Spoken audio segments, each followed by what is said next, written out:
हजारों सालों से इंसान तारों को देखता आया है। हमने बड़े बड़े सवाल पूछे हैं। हम कहां से आए? हमारा मकसद क्या है?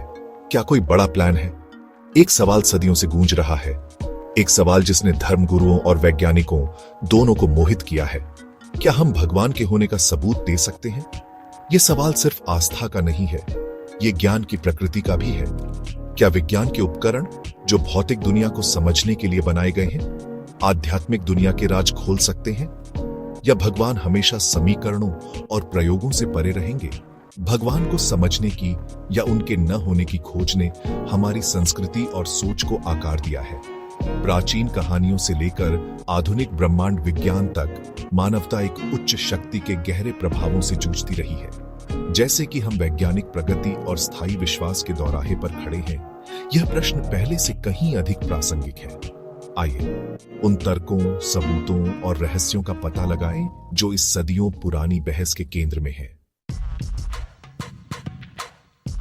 विज्ञान और धर्म अलग अलग लेंस हैं जिनसे हम दुनिया को देखते हैं। विज्ञान अवलोकन और प्रयोग पर जोर देता है, अनुभवजन्य साक्ष्य के माध्यम से प्राकृतिक दुनिया को समझना चाहता है। यह परीक्षण योग्य परिकल्पनाओं, दोहराने योग्य प्रयोगों और गणितीय नियमों की भविष्य कहने वाला शक्ति पर पनपता है। दूसरी ओर धर्म आध्यात्मिक, नैतिक और आध्यात्मिक क्षेत्र में तल्लीन करता है। यह अर्थ, उद्देश्य और अस्तित्व की प्रकृति के प्रश्नों से जूझता है। यह ब्रह्मांड में हमारे स्थान को समझने के लिए एक रूपरेखा प्रदान करता है, जो अक्सर ज्ञान के स्रोत के रूप में विश्वास, रहस्योद्घाटन और पवित्र ग्रंथों का आह्वान करता है। ये दोनों दृष्टिकोण भले ही अलग हों, जरूरी नहीं कि विरोधी हों। उन्हें मानव अनुभव की खोज के पूरक तरीकों के रूप में देखा जा सकता है। विज्ञान ब्रह्मांड के तंत्र को प्रकाशित करता है। धर्म उन तंत्रों के पीछे के अर्थ की पड़ताल करता है। बहस तब पैदा होती है जब हम एक लेंस का उपयोग दूसरे के लिए सबसे उपयुक्त प्रश्नों के उत्तर देने के लिए करते हैं। क्या हम भगवान के अस्तित्व को सिद्ध या अस्वीकृत करने के लिए वैज्ञानिक पद्धति को लागू कर सकते हैं? क्या विश्वास को प्राकृतिक दुनिया की हमारी समझ को निर्देशित करना चाहिए? ये प्रश्न विज्ञान और धर्म के बीच चल रहे संवाद के केंद्र में है। रिचर्ड डॉकिंस और दिवंगत स्टीफन हॉकिंग जैसे कुछ प्रमुख वैज्ञानिकों ने तर्क दिया कि ब्रह्मांड अपनी सारी जटिलता में स्वाभाविक रूप से उत्पन्न हो सकता है। वे भौतिक नियमों की सुंदरता, ब्रह्मांड की विशालता और पृथ्वी पर जीवन की विविधता की व्याख्या करने के लिए विकास की शक्ति की ओर इशारा करते हैं। डॉकिंस ने अपनी किताब में तर्क दिया है कि ब्रह्मांड डिजाइन का कोई सबूत नहीं दिखाता है। उनका सुझाव है कि युगों से चल रही प्राकृतिक प्रक्रियाएं उस स्पष्ट व्यवस्था और जटिलता के लिए जिम्मेदार हो सकती हैं जिसका हम निरीक्षण करते हैं। हॉकिंग ने भौतिकी के लेंस के माध्यम से ब्रह्मांड की उत्पत्ति की खोज की। उन्होंने निष्कर्ष निकाला कि ब्रह्मांड क्वांटम यांत्रिकी के नियमों के परिणाम स्वरूप कुछ भी नहीं से उत्पन्न हो सकता था। ये दृष्टिकोण सम्मोहक होने पर भी भगवान के अस्तित्व को निश्चित रूप से अस्वीकृत नहीं करते हैं। वे बस यह प्रदर्शित करते हैं कि ब्रह्मांड जैसा कि हम इसे समझते हैं, एक अलौकिक निर्माता का आह्वान किए बिना समझाया जा सकता है। सवाल बना हुआ है, क्या एक प्राकृतिक व्याख्या पर्याप्त है, या ब्रह्मांड और स्वयं जीवन का अस्तित्व किसी और चीज की ओर इशारा करता है, कुछ ऐसा जो वैज्ञानिक जांच की पहुंच से परे है। सहस्राब्दियों से दुनिया भर के धर्मों ने अस्तित्व के मूलभूत प्रश्नों के उत्तर दिए हैं। ये उत्तर, जो अक्सर विश्वास और रहस्योद्घाटन में निहित होते हैं, अरबों लोगों को अर्थ और उद्देश्य प्रदान करते हैं। वे कठिनाई के समय में सांत्वना, नैतिक जीवन के लिए मार्गदर्शन और स्वयं से बड़ी किसी चीज से जुड़ाव की भावना प्रदान करते हैं। भगवान की अवधारणा, जबकि संस्कृतियों और मान्यताओं में भिन्न होती है, अक्सर सर्वशक्तिमान, सर्वज्ञ और परोपकार जैसे गुणों को शामिल करती है। ये गुण अपने स्वभाव से वैज्ञानिक माप को ढता बताते हैं। वे भौतिक से परे एक क्षेत्र से संबंधित हैं, एक ऐसा क्षेत्र जो विश्वास, अंतर्ज्ञान और व्यक्तिगत अनुभव के माध्यम से पहुंचा जाता है। दार्शनिक सदियों से भगवान के स्वभाव से जूझते रहे हैं। एक्विनास के 5 तरीकों से लेकर एंसलम के ऑन्टोलॉजिकल तर्क तक प्रतिभाशाली दिमागों ने भगवान के अस्तित्व को साबित करने के लिए जटिल तार्किक ढांचे का निर्माण किया है। हालांकि ये तर्क बौद्धिक अपील रख सकते हैं, वे अंततः वास्तविकता की प्रकृति और मानव समझ की सीमाओं के बारे में धारणाओं पर निर्भर करते हैं। इसलिए भगवान के अस्तित्व का प्रश्न विश्वास का विषय बन जाता है। यह विश्वास की एक छलांग है, किसी ऐसी चीज में विश्वास जो अनुभवजन्य रूप से सिद्ध नहीं हो सकती है, लेकिन फिर भी मानव आत्मा के भीतर गहराई से महसूस की जाती है।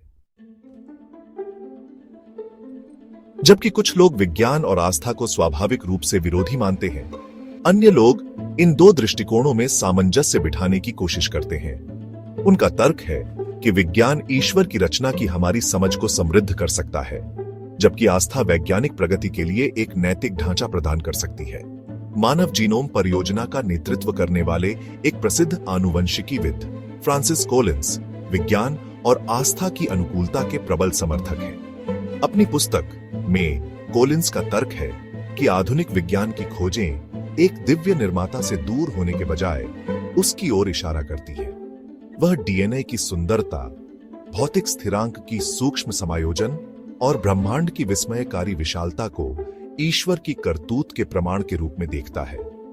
यह दृष्टिकोण, जिसे अक्सर आस्तिक विकास या बायोलॉजिस कहा जाता है, वैज्ञानिक खोजों को धार्मिक विश्वासों के साथ मिलाने का प्रयास करता है। यह सृष्टि के अंतिम स्रोत के रूप में ईश्वर में विश्वास बनाए रखते हुए पृथ्वी पर जीवन को आकार देने के लिए विकास की शक्ति को स्वीकार करता है। विज्ञान और आस्था में सामंजस्य बिठाने का प्रयास एक जटिल दुनिया में सुसंगतता खोजने की गहरी मानवीय इच्छा को दर्शाता है। यह वैज्ञानिक और धार्मिक विचारों दोनों की सीमाओं को स्वीकार करता है, यह मानते हुए कि कोई भी एक दृष्टिकोण अस्तित्व के रहस्य और भव्यता को पूरी तरह से समाहित नहीं कर सकता है। जैसे जैसे विज्ञान आगे बढ़ता है, कुछ लोगों का तर्क है कि भगवान की आवश्यकता कम होती जाती है। नास्तिकता का उदय विशेष रूप से विकसित दुनिया में धर्मनिरपेक्षता की ओर बढ़ते रुझान का सुझाव देता है। प्रत्येक वैज्ञानिक सफलता के साथ हम अज्ञात की सीमाओं को पीछे धकेलते हैं, अलौकिक व्याख्याओं के लिए कम जगह छोड़ते हैं। अब हम दैवीय हस्तक्षेप का आह्वान किए बिना ब्रह्मांड की उत्पत्ति, जीवन के विकास और मानव मस्तिष्क के कामकाज की व्याख्या कर सकते हैं। चिकित्सा प्रगति ने उन बीमारियों का इलाज प्रदान किया है जिन्हें कभी भगवान का प्रकोप या राक्षसी कब्जा माना जाता था। जैसे जैसे हम प्राकृतिक दुनिया के रहस्यों को उजागर करते हैं, अलौकिक व्याख्या की आवश्यकता कम होती जाती है। यह दृष्टिकोण प्रचलित होने पर भी विश्वास की स्थायी शक्ति की अनदेखी करता है। वैज्ञानिक प्रगति के बावजूद भी लाखों लोग अपने धार्मिक विश्वासों में सांत्वना, अर्थ और नैतिक मार्गदर्शन पाते हैं। संबंध, उद्देश्य और पारगमन की भावना की मानवीय आवश्यकता को आसानी से खारिज नहीं किया जा सकता है। इसीलिए प्रश्न यह नहीं है कि क्या ईश्वर हमारे वैज्ञानिक समीकरणों में फिट बैठता है। सवाल यह है कि क्या केवल विज्ञान ही मानव अनुभव का संपूर्ण और संतोषजनक लेखा जोखा दे सकता है। ब्रह्मांड विशाल, रहस्यमय और विस्मयकारी है। हर नई खोज हमारी समझ की सीमाओं को आगे बढ़ाते हुए और भी गहरे रहस्यों का अनावरण करती प्रतीत होती है। हमने दूर की आकाश गंगाओं का मानचित्रण किया है, परमाणुओं के केंद्र में झांका है और फिर भी वास्तविकता की मूलभूत प्रकृति मायावी बनी हुई है। भगवान के अस्तित्व का प्रश्न इस संदर्भ में कई गहन रहस्यों में से एक बन जाता है जिनका हम सामना करते हैं। चेतना की उत्पत्ति, समय की प्रकृति, अन्य आयामों की संभावना, ये सभी ऐसे प्रश्न हैं जिनसे विज्ञान अभी जूझना शुरू कर रहा है। शायद भगवान की खोज निश्चित उत्तर खोजने के बारे में नहीं है, बल्कि रहस्य को अपनाने के बारे में है। यह मानव ज्ञान की सीमाओं को स्वीकार करने और विशाल अज्ञात के सामने विस्मय और विनम्रता की भावना पैदा करने के बारे में है। ब्रह्मांड अपनी सारी जटिलता और सुंदरता के साथ हमें अन्वेषण करने, प्रश्न करने और अचंभित होने के लिए आमंत्रित करता है। यह हमें याद दिलाता है कि कुछ प्रश्नों के कभी निश्चित उत्तर नहीं हो सकते हैं, और यह ठीक है। तो क्या वैज्ञानिक भगवान के अस्तित्व को साबित कर सकते हैं? ऐसा लगता है कि इसका उत्तर इस पर निर्भर करता है कि आप किससे पूछते हैं।